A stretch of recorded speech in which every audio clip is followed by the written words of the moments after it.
guys, welcome to podcast cerita horor. Sebelum kita ke cerita, jangan lupa like, komen, dan subscribe ya. Part 3. Di saat menangis, Mbak Yona terus melihat ke arah pintu dan ada sesuatu yang membuat Mbak Yona semakin ketakutan.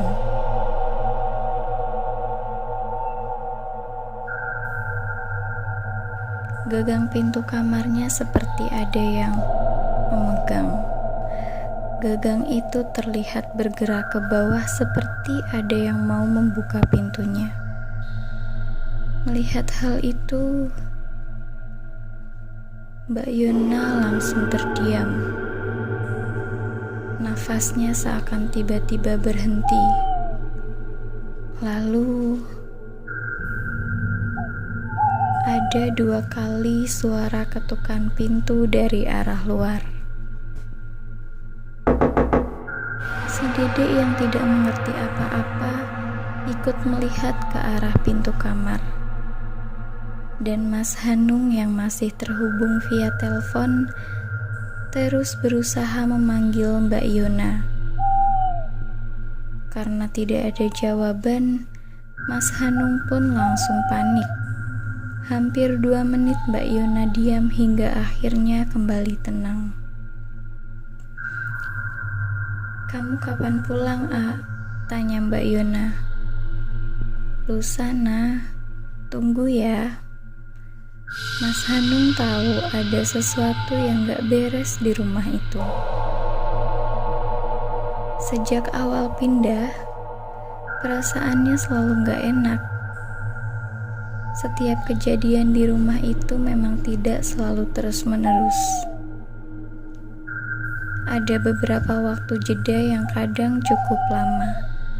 Itu sebabnya Mbak Yona yang lebih sering di rumah tidak terlalu khawatir. Tapi sekalinya ada gangguan, pasti Mbak Yona ketakutan.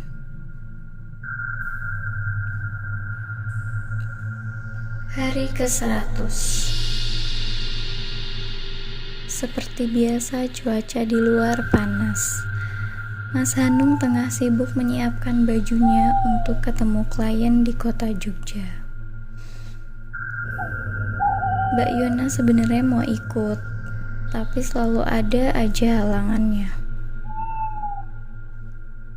"Aku berangkat jam 9 malam udah pulang kok, Nah," pamit Mas Hanung. "Iya, hati-hati ya." Semuanya pun normal-normal saja. Hingga menjelang sore, ada hal aneh terjadi. Selesai beres-beres rumah, Mbak Yona tidak melihat anaknya. Iya, si Dede enggak kelihatan batang hidungnya. Mbak Yona pun mencari di setiap kamar, tapi enggak ada. Dia mencari di halaman rumah pun tidak ada. Sudah hampir setiap ruangan juga enggak ketemu.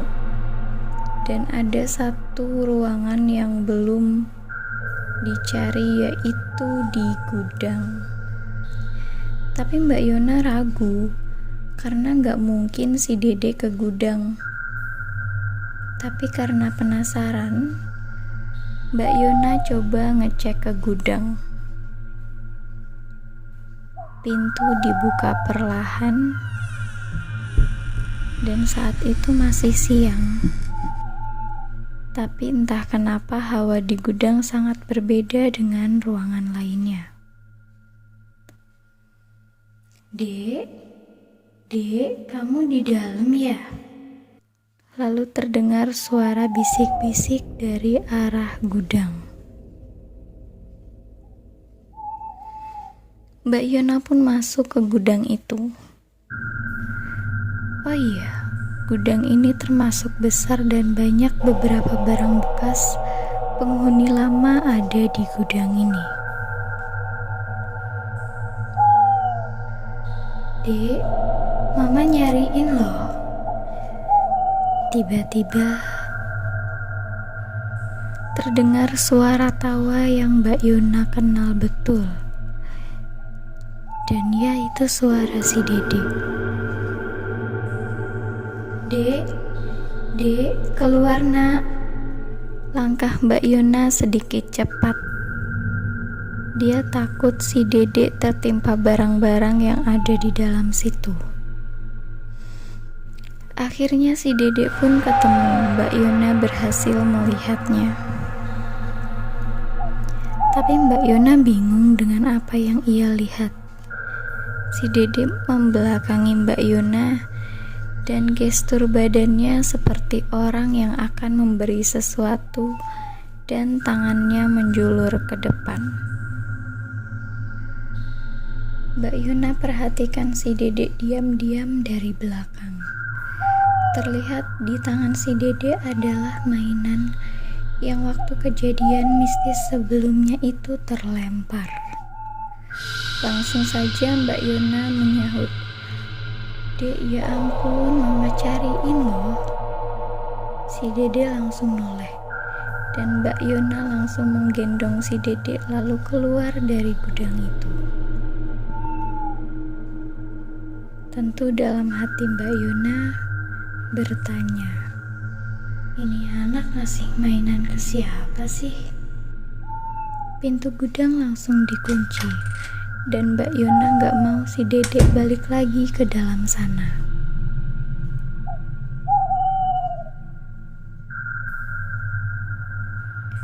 Jam sudah menunjukkan pukul 5 sore dan Mbak Yona langsung berinisiatif untuk memandikan si Dede. Salah satu kamar mandi mereka tersedia sebuah bathtub. Disinilah biasanya mereka mandi. Saat sedang asyik mandi, tiba-tiba keran wastafel yang ada di samping bergerak dengan sendirinya. Ada sedikit air yang keluar dari keran itu. Saat itu juga Mbak Yona sudahi mandi berdua dengan si Dede.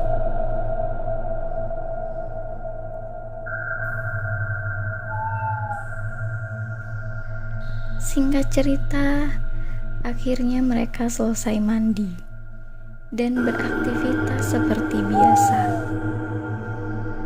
Sejak tinggal di rumah ini, malam adalah hal yang paling Mbak Yona benci.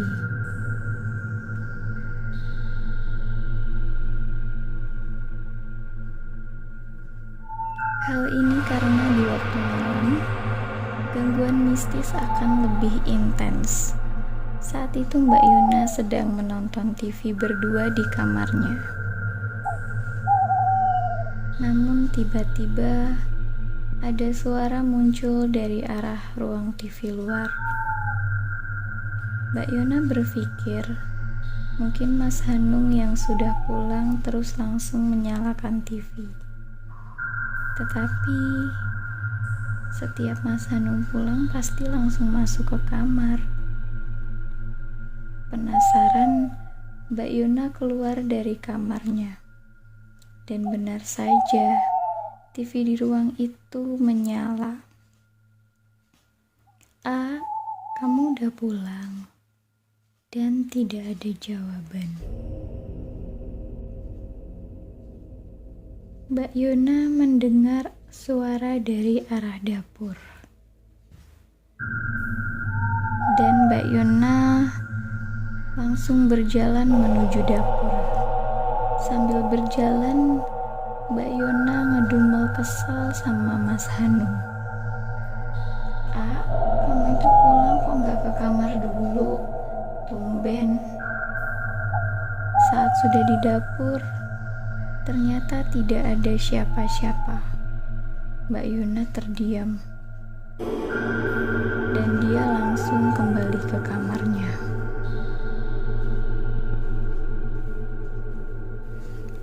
Mbak Yona melihat jam. Saat ini baru pukul 7:30 malam.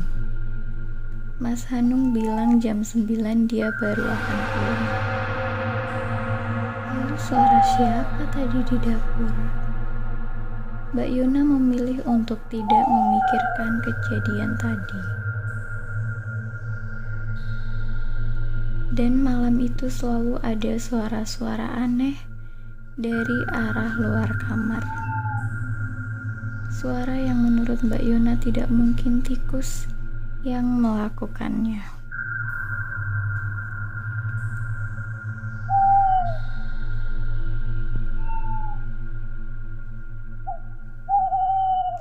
Oke, kita lanjut di part 4 ya.